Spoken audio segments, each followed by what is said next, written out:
د حضور پاک صلی الله علیه و آله وسلم خطونه. حضرت محمد صلی الله علیه و آله وسلم د ټولې نړۍ د پاره پیغمبر په صورت کې راولېږل شو. دا د هغه خط کاپی ده چې حضور پاک صلی الله علیه و آله وسلم شهنشاه مصر مکوکس ته د اسلام د دعوت په لړ کې لیکلی و. د دې خط لیک د حضور پاک صلی الله علیه و آله وسلم نه دی، خو د خط د پاسه د حضور پاک صلی الله علیه و آله وسلم د ګوتې مهر محمد رسول الله لیدل شي.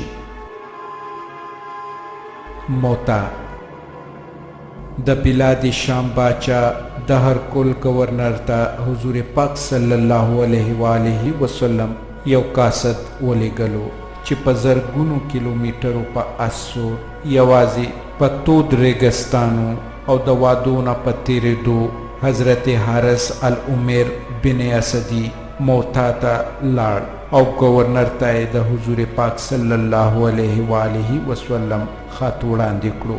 گورنر ډېر په قهر شو او د رسول کریم صلی الله علیه و آله وسلم قاصد په ډېرې بېرحمۍ شهید کړو.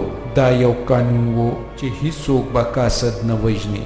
حضور پاک صلی الله علیه و آله وسلم د قاصد په مرګ ډېر غمژن شو. حضور پاک صلی الله علیه و آله وسلم خپل په خوله بللی زوی زید بن حارث د 3,000 عسکرو څخه موتا ته ولېږلو. د رخصتۍ په وخت حضور پاک هغو ته یادونه وکړه چې سپین ګیري ماشومان او زنانه قتل نه کړي، آبادۍ ورانې نه کړي او ونې بوټي غوس نه کړي. دا لښکر د ریګستان نه په ډېر مشکل څخه موتا ته ورسېدو. دا د موتا هغه میدان جنگ دی چې 3,000 مسلمانانو عسکرو 2,00,000 رومي عسکرو څخه مقابله کړې وه. موتا چې نن سبا د جوردان برخه ده. دا تیږې د هغه تاریخي عمارت کندر دی چې اموي خلیفه عبدالملک په دور خلافت کې جوړ کړی شوی و. جنډه په لاس حضرت زید بن حارث رضی الله تعالی عنہ په ډیره ماړانه په میدانی جنگ کې ټوپ کړل او شهادت حاصل کړو. سمدستی جعفر بن ابي طالب رضی الله تعالی عنہ جنډه ونیوه او د دښمن لوري ته وړاندې شو. چې دواړه لاسونه یې غوڅ شول نو جنډه یې په ترخه کې ونیوه. بیا هغه هم شهید شو. د دغو د شهادت خبر چې څه وخت حضور پاک صلی الله علیه و آله وسلم ته ورسېدو نو د هغو د جنت زیری واورولو. دغه اسکه نښه چې لیدل شي دا د هغو د شهادت یادګاري نښه ده. بیا حضرت خالد بن ولید رضی الله تعالی عنہ د مسلمانانو د لښکر قیادت ترلاسه کړو چې هغه د هغه وخت یو نامتور جنګجیالی و. هغه د عسکرو دستې د نوي سره په ترتیب کړې. د روم لښکر دا وګڼله چې د مدینې نه د مسلمانانو د مرستې دپاره تازه لښکر راغی. په دې هغوی وډار شول او وتښتېدل. یو ځل بیا دا ثابته شوه چې جنگ یوازې په یقین کامل او د ایمان په پوخوالي ګټل کیږي، وسله او د عسکر په شمېر نه. فتح مکه. حضور پاک صلی الله علیه و آله وسلم په زرګونو مسلمانان ځان څخه کړل او د ریګستان په لیاره د مدینې په لوري روان شو.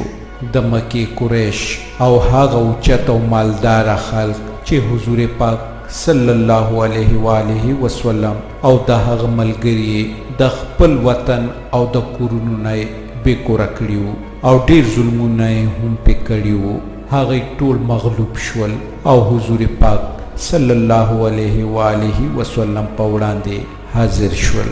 نو حضور پاک صلی الله علیه و آله وسلم هغوی ټول معاف کړل. د خپل دین او د عقیدې څخه سم هغو ته د ژوند ازادي ورکړه. دا د هغو واقعاتو نه یوه واقعه ده چې په هغه کې دا غلطه ثابته شوه چې د اسلام تبلیغ د تورې په زور شوی دی. سوره ممتحنه آیات نمبر 8 کې الله تعالی مسلمانانو ته حکم کوي الله تعالی تاسو د دې خبرې نه منې کوي چې تاسو د هغو خلکو سره د نیکۍ او د عدل چلن وکئ چې هغوی د دین په باب تاسو سره جنگ نه دی کړی او تاسو یې د خپلو کورونو نه یې ویستلي. الله عدل کوونکي خوښوي. د حضرت عثمان رضی الله تعالی عنہ کوې څه وخت چې په مدینه کې د اوبو سخت کات راغی، روما چې یو یهودي و او اوبه یوازې د هغه په کوی کې وې، حضرت محمد صلی الله علیه و آله وسلم او فرمایل هر څوک چې د روما نه دا کوې په بیه واخلي او مسلمانانو دپاره یې وقف کړي نو هغه به د جنت خاوند وي. حضرت عثمان غنی رضی الله تعالی عنہ چې دا خبر واوریدو نو په 100,000 دینار دا کوې واخستو او مسلمانانو ته یې وقف کړو. دا د مدینې نه 15 کیلومترو په فاصله دی چې نن هم پکې ډېرې اوبه شته. حجۃ الوداع. پیغمبر حضرت محمد صلی الله علیه و آله وسلم په خپل ټول عمر کې یو حج کړی و. څه وخت چې حضور پاک صلی الله علیه و آله وسلم حج ته د تلو اعلان وکړو نو په ټول عربو کې دا اعلان خور شو. کلیو، ښاریو، وادیو او د ریګستانو نه خلک رامات شول او ټول مخلوق مدینې لوري ته روان شو. حضور پاک صلی الله علیه و آله وسلم د خپل وفات نه تقریبا 3 میاشتې مخکې په 333 عیسوي کې 100,000 صحابه څخه مکې په لوري روان شول. مینا کې حضور پاک صلی الله علیه و آله وسلم خپله خیمه په هغه ځای خښه کړې وه چې نن په هغه ځای مسجد الخائف واقع دی. دا د عرفات هغه جماعت دی چې مسجد نمره په نامه یادیږي. په 9 ذوالحج کې د عرفات نه حضور پاک صلی الله علیه و آله وسلم خپله تاریخي خطبه وړاندې کړه. ای خلکو، زما خبرې په غور واورئ.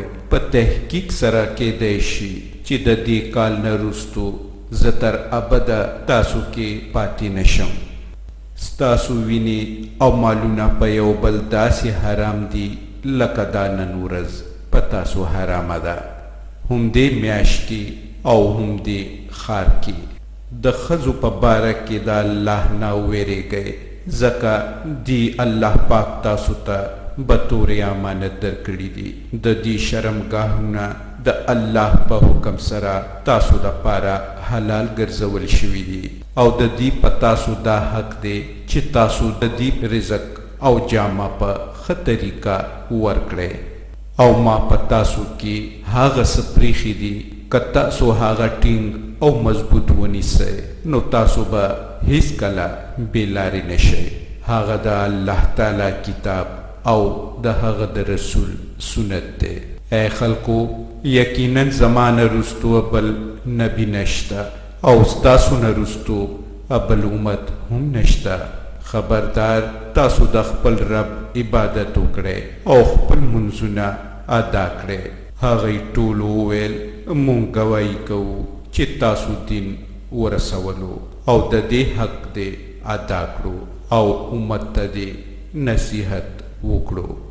بیا یې د شهادت ګوته اسمان ته پورته کړه او بیرته یې خلکو لوري ته راښکته کړه او وی ویل ای الله ته ګواه شه. 3 ځلې داسې وکړل. د دنیا د ملکونو نه ټول مسلمانان رنگ و نسل مال و دولت نه بې نیازه د عرفات په ورځ راغونډېږي. دا اجتماع د محشر د ورځې منظر پیش کوي. جنت البقی دا د حضور پاک صلی الله علیه و آله وسلم د دور نه تر ننه پورې د مدینې یوه عامه ادیره پاتې شوې ده.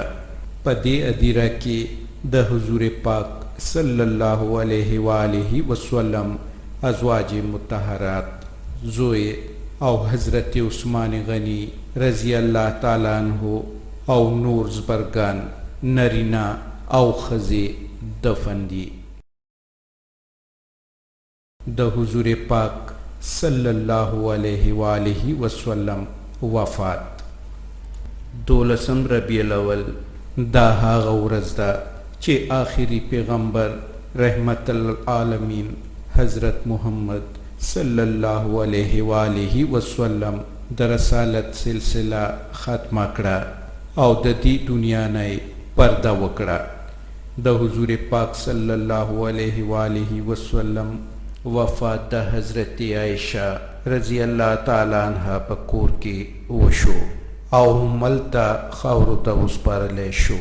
په مدینه کې د مسجد نبوي څخه څنګ په څنګ په دې عمارت کې دننه د حضور پاک صلی الله علیه و آله وسلم مزار شریف دی او په څنګ کې د حضرت ابوبکر صدیق رضی الله تعالی عنه او د حضرت عمر رضی الله تعالی عنه قبرونه هم دي. په قدیم عربو کې چې څه وخت د تهذیب رڼا نه ولوېدلې نو په 1571 عیسوي کې په مکه کې د حضرت عبدالله او د حضرت آمنه بیبي په کور کې زوی حضرت محمد صلی الله علیه و آله وسلم پیدایش وشو. د وړوکوالي نه حضور پاک صلی الله علیه و آله وسلم ته د مکتب موقع میسره نشوه، تر دې چې لوستل او لیکل هم نه ورتلل. باوجود د دې هم دښمنانو د امین په لقب بللو. حضور پاک صلی الله علیه و آله وسلم تر 40 کالو خلکو ته څه عجیبه خبره نه واورولې. نو 40 کالو نه پسې چې کمې خبرې خلکو ته واورولې هغه د الله تعالی زده کړې خبرې واورولې چې تر اوسه پورې مونږ اورو. او دا قرآن پاک هغه کلام دی چې د ټولې نړۍ دپاره د لارې چراغ دی. د حضرت عثمان رضی الله تعالی عنه نه د نبی کریم صلی الله علیه و آله وسلم ارشاد نقل شوی دی چې تاسو کې غوره انسان هغه دی چې قرآن پاک زده کړي او نورو ته ورسوي. قرآن پاک اصل دین دی. د دغه باقي ساتلو او خورولو کې د دین دارومدار دی. د الله تعالی څخه د مینې نښه دا ده چې د هغه کلام څخه یې مینه په زړه کې وي او الله پاک د قرآن پاک په وسیله د ډېرو خلکو درجې اوچتوي او د ډېرو ښکته کوي. قرآن پاک د الله تعالی صفت او بندگانو له د هغه فرمان او عهدنامه ده.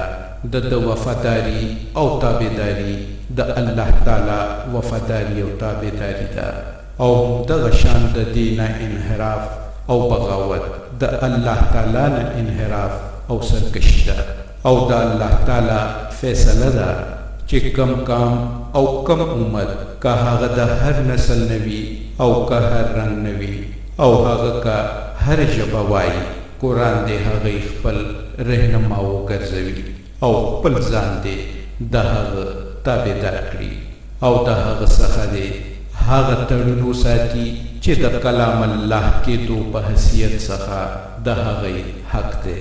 نو الله تعالی به د په دنیا او آخرت کې سرلوړی کړي او د دې برعکس کم کام یا امت چې د دین انحراف یا سرکشي وکړي نو هغه که د اسمان په اوچتوالي وي نو ښکته به راوغورځولی شي. الهی پروردگارا دې پاک قرآن چې پکې شک و شبهات نشتا ستا پاک کلام دی په خپله درګاه کې قبول او منظور کا او ثوابونه یې هم په دې دنیا هم په آخرت کې را په برخه کړه. پروردگارا د دې پاک قرآن فرمایشات زمونږ د ژوند په چارو کې جاری او حاکم کړه. د ژوندانه په تیارو پیچونو کې د لارې چراغ وګرځوه او زړونه قرآنی فرمایشاتو ته پرانیزه. الهی زمونږ ارادي او غیر ارادي ګناهونو نه را تیر شه. پروردگارا زمونږ عاجزي ته وګوره، مونږ زمونږ په تیروتنو او خطاګانو منیسه. پروردگار الهی ته زمونږ زړونه د کینې حسد او د دنیا د حرص نه بچ کړه د زړه پاکي راکړه او ستا مخلوق تم د خدمت په نیت ثواب وګرځوه دشمنی افکار د مونږ نه لرې کړه یا پروردگارا الهی مونږ ته د هغه څه تاوان را په برخه کړه چې ستا په لاره کې صرف او کوشش وکړو او هغه چې زمونږ په انساني تاوان کې دي ستا په فرمان سره سمې ستا په دربار کې سرته ورسو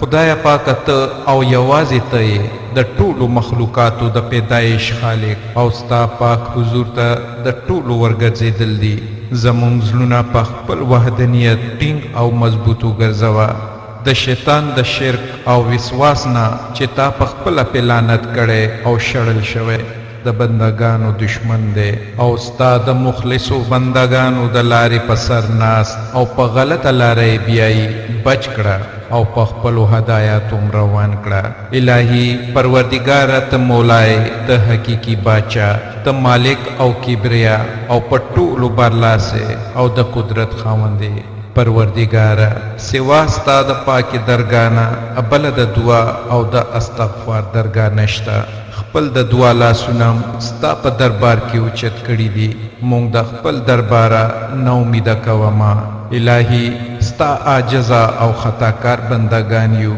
مونږ ته بخښنه وکړه او د دوزخ د اور نه بچ کړه پروردگاره الهی ستا رضا زمونږ د زړه ارمان دی او جنت هغه چې ستا رضا په هغه کې وي الهی د خپل لطف او رحمت نام بے برخی کوما د دې دنیا او آخرت ښېګڼې را نصیب کړه الهی ته د حاجاتو پوره کوونکې او د کراماتو سرچینه زمونږ د محتاجو غوښتنې پوره کړه پروردگاره ناروغانو ته شفا ورکا او ځاني او روحي ناروغي نه بچ کړه پروردگاره د مسلمان امت نه نفاق شکاک لري کا پروردگاره د منافقانو چلول او درو رسوا او بے اثره وګرځوه پروردگاره د اسلام او قرآن د سمې لارې دشمنان که هر چرته او په هر شان وي ناکام او ناامیده کړه خالق پروردگاره د قرآن عظیم و شان